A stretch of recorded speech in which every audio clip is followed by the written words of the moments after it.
In today's video, I'm going to teach you how to close or delete your Etsy shop.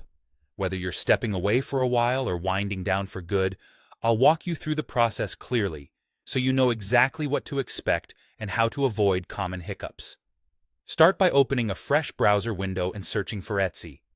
This ensures you land on the official site and bypass any outdated bookmarks. In the results, click the official Etsy link to head to the homepage. Once you're there, log into your account. Use your regular credentials, and if you have two-step verification set up, complete that prompt as well. Being fully signed in is essential because the close option only appears for active shop owners.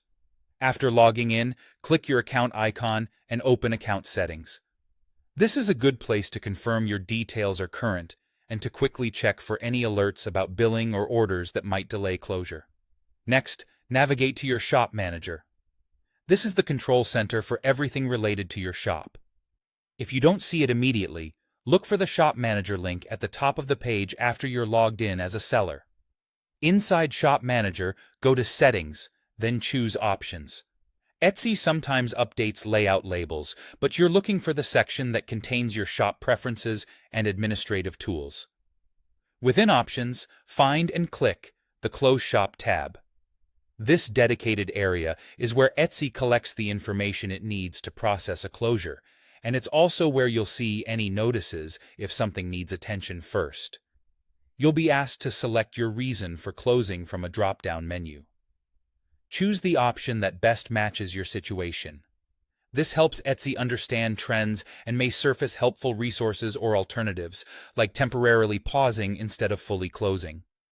If none of the choices fit, select the most relevant one or use an other option if it's available. When you're ready, click Close Shop to finalize. Before you do, a few tips.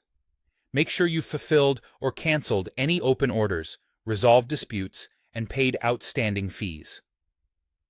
Etsy may prevent closure if these items are pending. Consider downloading your sales data, tax documents, and message history for your records.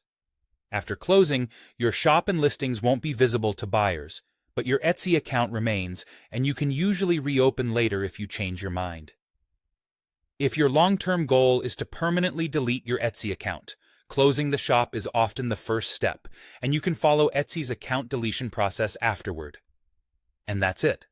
Follow these steps, take a moment to tie up any loose ends, and your Etsy shop will be closed smoothly and securely.